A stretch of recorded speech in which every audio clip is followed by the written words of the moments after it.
जनाब, संयोजक के नाते की अहम जिम्मेवारियाँ हो जाती हैं। किस तरह से देखते हैं 15 साल का जो सूखा है भारतीय जनता पार्टी अगली बार उसको पूरा कर पाएगी? देखिए, सबसे पहले तो आपके सभी दर्शकों का हमारा नमस्कार।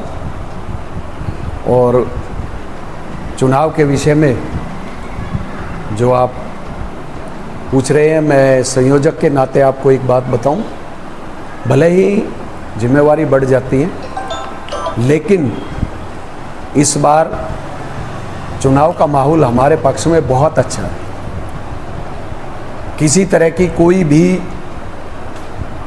हमें ये दिक्कत महसूस नहीं हो रही कि हम कहीं भी पीछे हों। पूरे विधानसभा, मैं तो ये कहूँगा कि पूरे हरियाणा में भारतीय जनता पार्टी एक तीसरी बार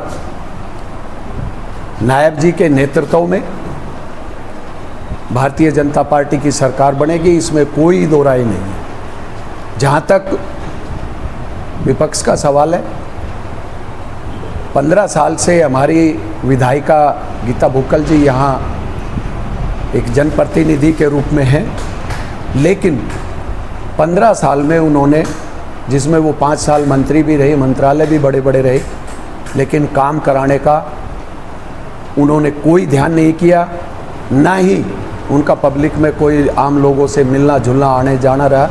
इसलिए लोग उनसे इस बार विशेष रूप से नाराज़गी है लोगों में। और भारतीय जनता पार्टी ने 10 साल के शासन में जो कार्य किए, आम गरीब जनता के लिए, बेरोजगारों के लिए, अंत्योदय स्कीम जो गरीबी रेखा में अंतिम छोर पर आदमी बैठा है, उसके विकास के लिए, उसके उत्थान के लिए भी जो योजनाएं चलाई, वो निश्चित रूप से सराहनीय है। और वो हरियाणा की ये योजनाएं इतनी महत्वपूर्ण है कि दूसरे प्रदेशों में भी इसको लागू किया गया। माननीय हमारे मुख्यमंत्री जी मनोहर लाल जी ने स्वामित्व योजना की योजना चलाई, आप सभी को पता है। उसके माध्यम से जिन दुकानदारों पर जो 20-20 साल से दुकानों पर बैठे थे, उनको बिल्कुल कम रेट में, मैं तो ये कहूँ कि एक तरह से तोहफा दिया है उनको। करोड़ों करोड़ों रुपए की दुकान, 10-10, 5-5 लाख रुपए उनसे वाजिब रेट लेकर उनको मालिक बना दिया गया। मेरे ख्याल में ऐसा वो दुकानदार भी नहीं सोच सकते थे कि हम भी कभी इन दुकानों के मालिक होंगे। तो ये योजना है। दूसरे, आप एक बात देखिए, चाहे आयुष्मान की योजना है, चाहे चिरायु योजना है, चाहे अभी पीछे सीएम साहब ने घोषणा की जो बीपीएल परिवार में जो हमारी माता बहनें हैं, उनके लिए 500 रुपये का सिलेंडर उन्होंने किया। घर में शौचालय की सुविधा है, नल से जल की सुविधा है, और इतनी योजनाएं। अभी आपने पीछे देखा कि हर गांव में, और यहाँ झज्जर में भी, मैं तो ये कहूँगा कि थोड़े से पैसे में, यानी कि 1 लाख रुपए में 30-30 गज के प्लाट सरकार ने गरीबों को आवंटन किए। जबकि सही पूछो तो सेक्टर में तो 1 गज की कीमत है 30 लाख रुपए, और वो भी बिल्कुल ही थोड़ी मात्रा में। पहले 10,000 रुपये जमा कराए, उसके बाद दूसरी किस्त 10,000 के, उसके बाद 2200 कुछ रुपए वो जमा कराते रहेंगे, और कुछ दिन के बाद वो मालिक होंगे। उस पे भी मकान बनाने के लिए 6 लाख रुपए का ऋण सरकार देगी, और वो भी किस्तों में जमा कराएगी। मैं ये कहूँ कि कितनी योजना है, चाहे किसानों के लिए। अभी जैसे हमारे जिलाध्यक्ष जी बता रहे थे, मैं आपको बताऊँ, ये तो 100-200 की तो बहुत बड़ी दूर की बात है।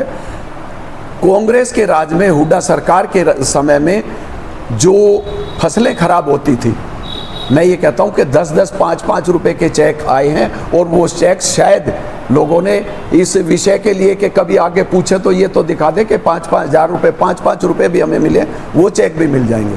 जबकि भारतीय जनता पार्टी ने किसान के बारे में, आप सबको पता है कि 6,000 रुपये निर्धारित किए हैं। जहाँ भी थोड़ा सा नुकसान हुआ, 6,000 रुपये किसान निधि के माध्यम से उनके खाते में, सीधे खाते में पैसे जाते हैं। और अभी माननीय मुख्यमंत्री नायब सिंह सैनी जी हैं, उन्होंने भी काफ़ी सुधार किया है। ठीक है, 1-2 छोटे मोटे विषय रहे होंगे जिनमें, और जो भी नया काम की शुरुआत होती है, जैसे फैमिली आईडी थी, एनओसी थी, शुरुआत में हर काम में दिक्कत आती है, चाहे वो प्रदेश लेवल पे हो चाहे देश के लेवल पे हो, लेकिन उसमें भी बहुत कुछ सुधार हुआ है। और जब ये सारी चीज़ें व्यवस्था हो जाएगी, इनके परिणाम जो है आने वाले समय में वो बहुत ही अच्छे होंगे। उसके लिए आपने आगे कहीं किसी चीज़ की ज़रूरत नहीं। आपका एक बार फैमिली आईडी में जो भी हो गया, आप एनओसी जो भी होगी वो बार बार में आपने कहीं नहीं करना, कुछ भी नहीं। आप घर बैठे फ़ोन पे अपनी सारी चीज़ें देख सकते हो, एनओसी ले सकते हो, फैमिली आईडी के बारे में पता कर सकते हो। अभी नौकरियां बार बार इस बात का विषय रहता है, आप सब कोई ऐसा नहीं है कि हम परिचित नहीं है कि पिछली सरकारों में नौकरियां कैसे मिलती थी और इस सरकार में नौकरियां कैसे दी जा रही हैं। कोई एक आदमी भी ये कह दे कि हमने नौकरी पैसे के लिए 2 पैसे देना तो दूर की बात है कि चंडीगढ़ तक भी जाना पड़ा हो। जबकि पूर्ववर्ती जो सरकार थी, आप सब ने पता है कि खर्ची पर्ची मंत्री के पास और जो दूसरे टाइप के नेता होते थे, ठेकेदार थे और थे, सब उनके साथ लगे रहते थे। मंत्री के दरबार भरे रहते थे, लेकिन अब वहाँ मंत्रियों के पास या किसी तरह जाने की कोई ज़रूरत नहीं। जो आपने मेरिट बेस पे जो आपके बच्चे हैं, काबिल बच्चे हैं, चाहे वो SCH लगे हैं, चाहे दूसरी नौकरियां लगी हैं, सभी नौकरियां मेरिट बेस पे लगी हैं।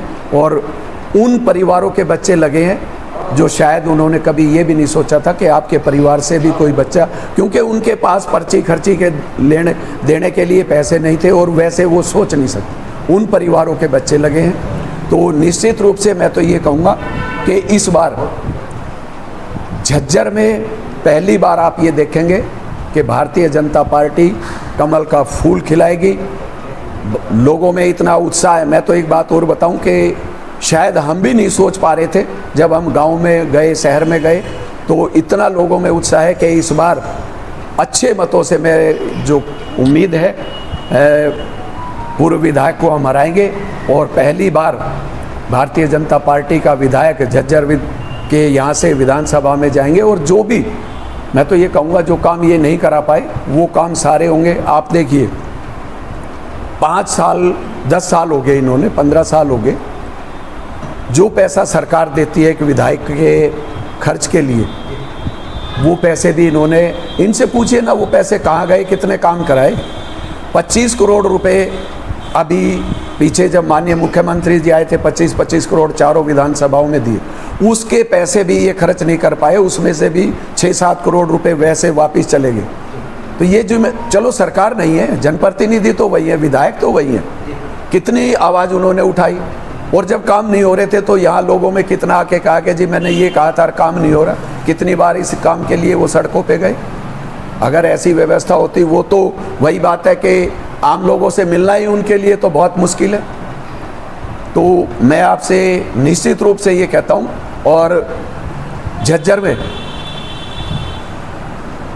3 सीटें हम बिल्कुल बहुत बढ़िया तरीके से जीत रहे हैं। बेरी की सीट पे भी हम फाइट में हैं। हालांकि शुरुआत में ये लगता था कि हम पीछे हैं, लेकिन अब जैसे जैसे समय आ रहा है हम बिल्कुल मुकाबले में हैं। और इस बात से भी आश्वस्त है कि 5 तारीख जिस दिन पोलिंग होगी, उसके आते आते हम चारों सीटें निश्चित रूप से जीतेंगे, इस बात में कोई दो राय नहीं।